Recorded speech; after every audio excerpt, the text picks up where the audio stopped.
Welcome back to another edition of Literary Diss Tracks. Today we have our old friend, Jonathan Franzen, author of The Corrections and Freedom, versus Ben Marcus, author of The Age of Wire and String and The Flame Alphabet. This is a feud that rehashes an old debate between the value of traditional and experimental fiction, but it adds to it the question of how to save literature in the 21st century media landscape. So stick around to the end, this is a fun one. If this series has taught us anything about Jonathan Franzen, it's that he has a lot of thoughts, and those thoughts aren't always the most self-aware. In 2002, after the publication of his novel The Corrections, Franzen wrote a piece for The New Yorker entitled Mr. Difficult that begins with him describing angry mail he'd get from readers in the wake of some controversial remarks he'd made regarding Oprah's book club, suggesting that the books chosen were one-dimensional and schmaltzy.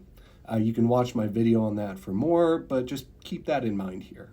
So Franzen characterizes these angry letters he was receiving as taking aim at his supposed pretentiousness, which Franzen, surprisingly or unsurprisingly, rejects pretty forcefully. And to make his case, he argues that there are two models of writing, the status and the contract.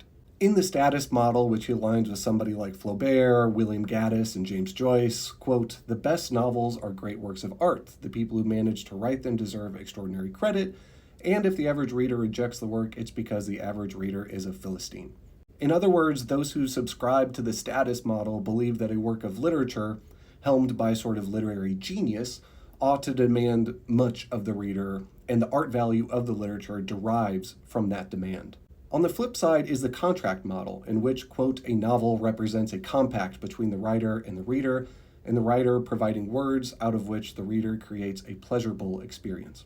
In the contract model, the aim of the writer is to essentially be a reader first, and thus meet readers where they are, providing them entertainment, but also a sense of connectedness between the writer and reader, as opposed to the status model, which puts the writer far above the reader in that sort of genius position. Anyway, Franzen says he is firmly in the contract model camp. But not only that, he says that the status model is doing more harm to reading than anything else. He takes to task William Gaddis and pretty much all of the postmodernists, as well as experimental fiction, to say that these introduced a kind of writing that is all labor and no reward, all stick, no carrot. He writes, quote, "To serve the reader a fruitcake that you wouldn't eat yourself, to build the reader an uncomfortable house you wouldn't want to live in, this violates what seems to me the categorical imperative for any fiction writer. This is the ultimate breach of contract." He goes on to imply that the status model, by upholding this ideal of works of genius, pushes to the side works of art that seek to entertain the reader instead of challenge a reader, and thus those more entertaining books that might resuscitate the nation's interest in reading are not given the platform they deserve. Thus, the status model is ruining literature as readers turn instead to film, television, video games, modes of entertainment that don't ask too much from them. So, literature, he would argue, ought to make a more concerted effort at providing these would-be gamers something equally entertaining. Worth noting, this is still the same Franzen who a year before clowned on Oprah's book club selections for being, well, entertaining. If you've read Ben Marcus, you probably know why he would take severe issue with Franzen's bold and, in my opinion, under-argued claim. Ben Marcus definitely has a penchant for the postmodern, the experimental, even the avant-garde.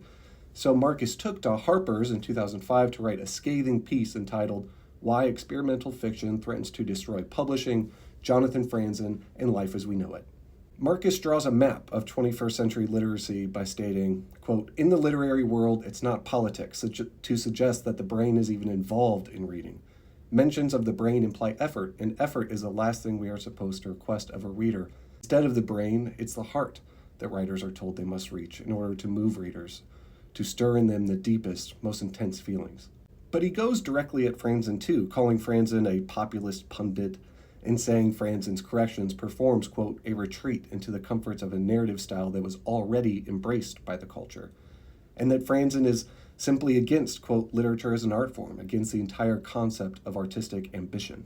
And in contrast to Franzen's diagnosis of why literature is suffering in the 21st century, Marcus offers his own, quote, "Literature is fighting for its very life, because compromise is mistook for ambition, and joining up is preferred to standing out. Literature is fighting for its very life because its powerful pundits have declared a halt to all artistic progress, declaring its pretentious alienating, bad for business. Now, what deserves some attention here is that this debate between literature as entertainment versus literature as high art is about the furthest thing from new. This goes back to John Barth and John Gardner, back further to the modernists and their concept of artistic autonomy, and further still to Henry James's The Art of Fiction. But what's different about this one is the stakes feel markedly different, because it's true, in the 21st century's attention economy, literature is up against many different forms of media, including the one I'm talking to you on right now. So I think it's a fair question to ask regarding the unique purpose of literature as art in this moment, as well as how to attract new readers.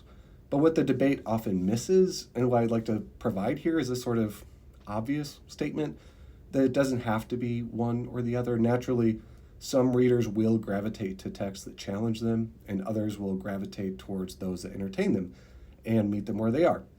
I think a better question really is how to articulate the fruits of reading in a way that encompasses both of those models, or even better, maybe how to read and or write in both. Oh, and if you're a reader or a non-reader looking for what I'd consider to be an entertaining challenge, do me a favor and order my new novel, Her New Eyes, wherever you get your books. And don't forget to leave a review. Let me know in the comments what you think, and just for kicks, whose side are you on here, Franzen or Marcus?